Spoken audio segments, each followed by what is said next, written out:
एक किताब का नाम है India from Curzon to Nehru and after. 1969 में लिखी गई यह किताब है। नेहरू जी के खास थे, हिंदुस्तान टाइम्स के एग्जीक्यूटिव एडिटर थे। उनका बेटा बाद में ये जो दार्जिलिंग नाम की जगह है वहां से मेंबर ऑफ पार्लियामेंट बना, जिसका नाम था इंद्रजीत। किताब लिखने का नाम वाले का नाम था दुर्गा दास। दुर्गा दास ने पेज नंबर 353 के ऊपर चैप्टर 13 में वो वर्णन किया है जिसके बारे में आपको नहीं पता आज तक। उसी में लिखा हुआ है। ये मैंने कहा कि कोई दूसरा लिख दे तो लोग सवाल उठाएंगे, लेकिन मैं बार बार इसको इसलिए दोहराता हूं कि आप जरूर उस किताब को पढ़ें, एक बार मुतमईन हो जाएं कि पुष्पेंद्र ने जो कहा है कहीं गलत तो नहीं कहा, और पढ़ने के बाद जगह जगह इन बातों को करिए। तब पता चलेगा कि भारत की आजादी में जो महान लोग थे उनको कैसे समाप्त किया गया और कैसे बौनों को बड़ा करके उनको बड़ा कर दिया गया। ऐसे ऐसे भी लोग हैं कि भारत रत्न लेने वाली जो कमेटी है उसके चेयरमैन हैं और खुद ही उस कमेटी में भारत रत्न ले लेते हैं। ऐसे ऐसे कमाल के लोग हैं और आज कह रहे हैं कि साहब लोकतंत्र खतरे में है। दुर्गा दास ने अपनी उस किताब में जो एक वर्णन किया है वो बड़ा मार्मिक है। सोमनाथ के मंदिर का जीर्णोद्धार होना था। वहां के मंदिर के लोगों ने डॉक्टर राजेंद्र प्रसाद को बुलावा दिया। डॉक्टर राजेंद्र प्रसाद ने सार्वजनिक तौर पे कहा कि मैं सोमनाथ का मंदिर है जिसको सरकार बनाने जा रही है अपने पैसे से, उस मंदिर के इनॉग्रेशन में मैं जाऊंगा। लेकिन प्रधानमंत्री तो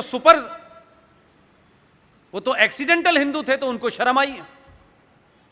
तो उनको इस बात की नाराजगी थी कि डॉक्टर राजेंद्र प्रसाद उस समारोह में न जाए। डॉक्टर राजेंद्र प्रसाद ने कहा मैं राष्ट्रपति हूं, यह एक बात है, लेकिन मेरा फेथ ये दूसरी बात है। डॉक्टर राजेंद्र प्रसाद रहते हुए राष्ट्रपति के गए, उसमें हिस्सा लिया। एक एक्सीडेंटल प्रधानमंत्री को इतना नागवार गुजरा कि उनकी मौत तक का कारण बने। उस आदमी को बीमार हुए डॉक्टर राजेंद्र प्रसाद।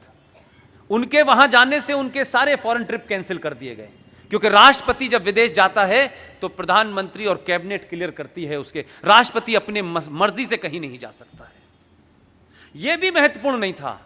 दिल्ली के एक हॉस्पिटल में वो 4 दिन के लिए भर्ती हुए,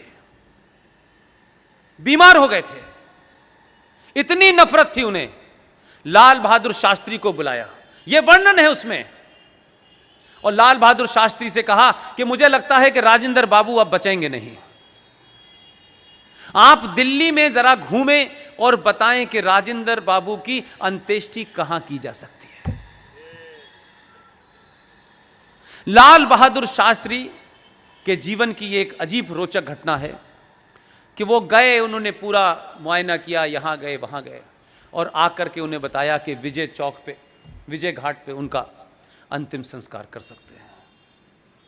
डॉक्टर राजेंद्र बाबू ठीक हो गए, वापस आ गए।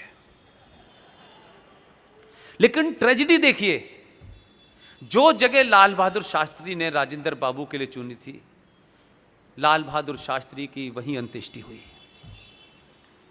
लेकिन इस गुस्से के कारण कि वो दिल्ली में न हो, बीमार पड़ गए, राष्ट्रपति के जितने भी अधिकार उन्हें मिलने चाहिए थे एक पूर्व राष्ट्रपति को, वो नहीं दिए गए। और बिहार में कांग्रेस पार्टी का जो आज दफ्तर है, जिसे आप लोग सदाकत आश्रम के नाम से जानते हैं, उस सीलन भरे कमरे में डॉक्टर राजेंद्र प्रसाद को रहना पड़ा। इंस्ट्रक्शन दिए गए कि कोई चीज देनी नहीं है। सांस के मरीज थे, खांसते खांसते मौत हो गई। भारत के पूर्व राष्ट्रपति की मौत में जो वर्तमान राष्ट्रपति डॉक्टर राधाकृष्णन थे, उनसे यह कहा कि आप नहीं जाएंगे। लेकिन मैंने कहा उस दौर में भी बड़े पावरफुल लोग थे। उन्होंने कहा यह मुमकिन नहीं है कि मैं राष्ट्रपति होते हुए पूर्व राष्ट्रपति की अंत्येष्टि में न जाऊं। वो गए। ऐसे तमाम सारे लोग उस वक्त भी थे। यह सारा वर्णन दुर्गा दास ने अपनी किताब में किया है। हमको कहीं नहीं जाने की जरूरत है। इसी संविधान को पढ़िए, इसमें बहुत सारे षड्यंत्र हैं जो अभी धीरे धीरे बाहर आएंगे।